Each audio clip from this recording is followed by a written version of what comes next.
Hi, I'm Frankie Sheehy. Over the past 8 months, I've been studying the ways in which different chess players train and improve. As a chess player myself, I learn differently from most other players in a variety of ways.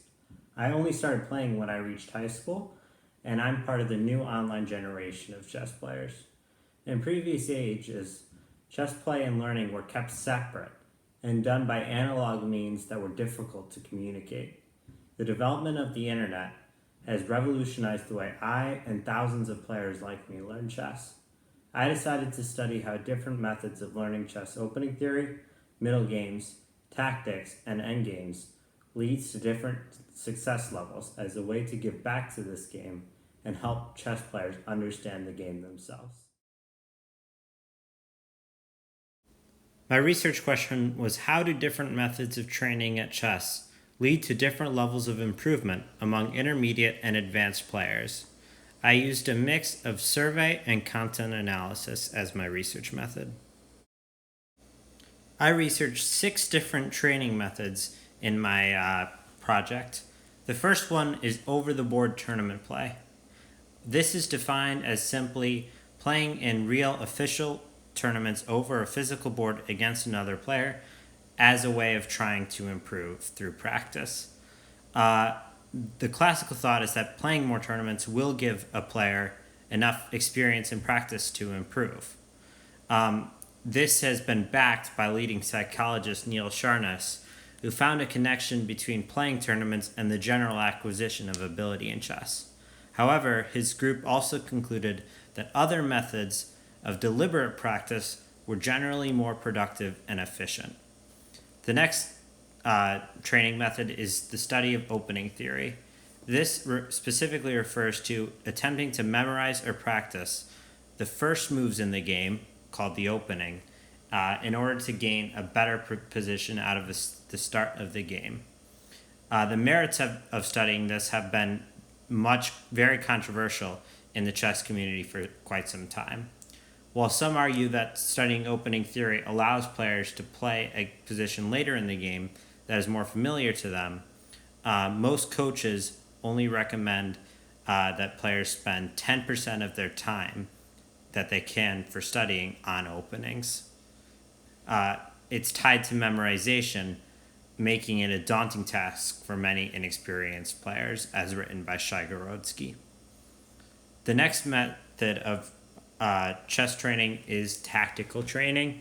Since tactics are different puzzles that can be solved that lead to tactics are a position in a game that is critical to the results of the game, that often lead to a decisive shift in the way it will go.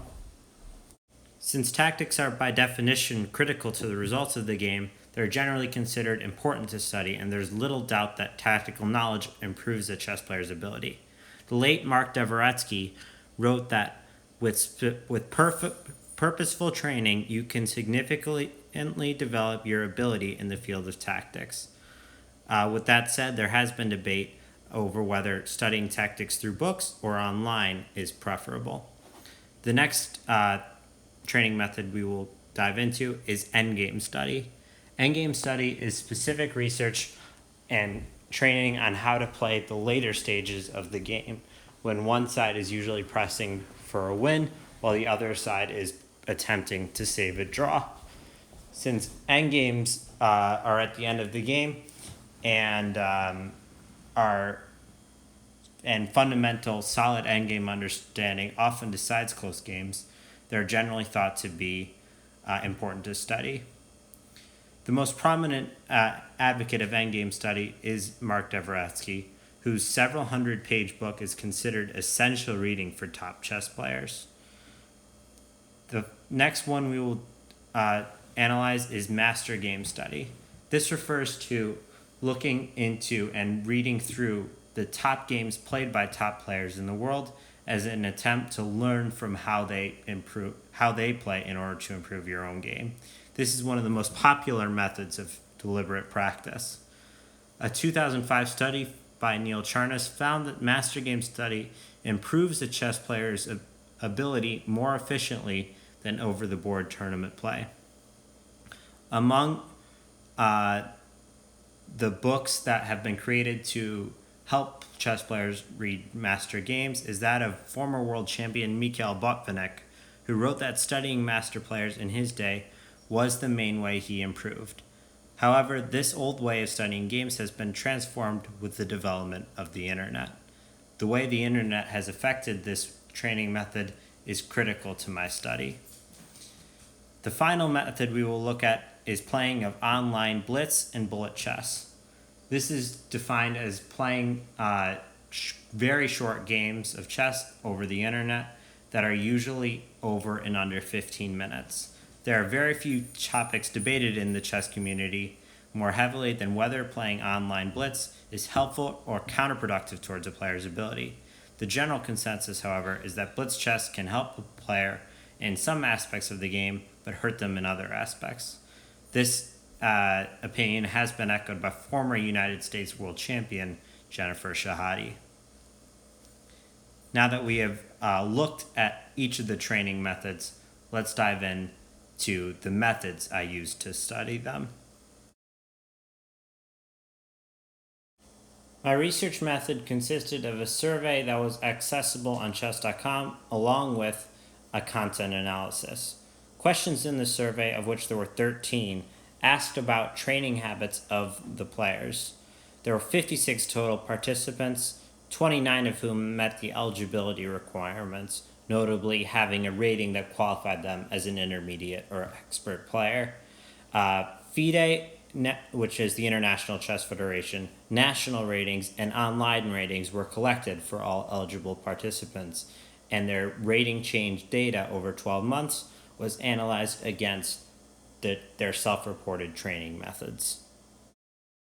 All participants were asked to record their age range. The largest demographic was players between 18 and 30, and this group also demonstrated the highest median rating gain.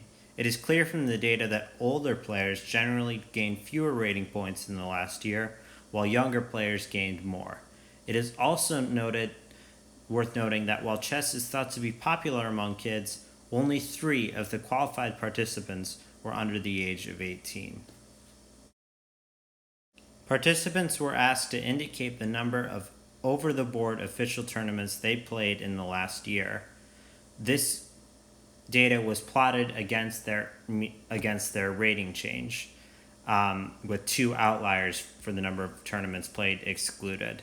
The regression has an R-squared value of 0.065, indicating that there is a weak, positive, and linear correlation between the number of over-the-board tournaments played and the change in rating for intermediate or stronger players. Participants were then asked to estimate how much time per week they spend deliberately studying openings. The pie chart shows the distribution of those times, while the dot plot shows the average rating change versus the time spent. As the line shows, there is a very weak, minimal correlation between time spent studying openings and rating change. This pie chart shows the amount of time spent by each participant on tactics, and then the line graph and then the dot plot shows that time versus the average rating change. There is no correlation between time spent on tactics and rating change. Here's the same format for endgames. As we see, a half of participants spent no time at all on endings. There is also no clear correlation between time spent on endgames and rating change. The same is true that half of participants spend no time studying master games, and there is no clear correlation between study of master games and improvement. Blitz and bullet was the most common training method. However, it did not have any significant correlation with rating change. While the data proved no correlation between time spent on any of the training methods and rating gain, the data do have some real implications for the chess world. For example, claims made by teachers that deliberately studying one portion of the game helps all players improve most are not supported by the data. However, it is clear that most participants, intermediate players, do gain rating. In particular, one unexpected observation was the clear trend that players below 30 improve at a higher rate than those over age 30. Why this trend occurred is unclear, but it does appear that players between ages 18 to 30 gain more rating on average. For most chess players, this study neither reinforces nor rebukes their current training regimen. If this study were to continue over the next couple of years, I would hope to continue researching at real over the board tournaments where I could gather a bigger sample. And this sample would also have a higher density of intermediate players. However, currently, in person tournaments have been suspended. I would also attempt to expand sample size through advertising on social media and hope to contact chess celebrities and gain more participants. I would also track more specific time intervals, which would help me prove the correlation trends better and go more in depth looking at what causes the differences by age.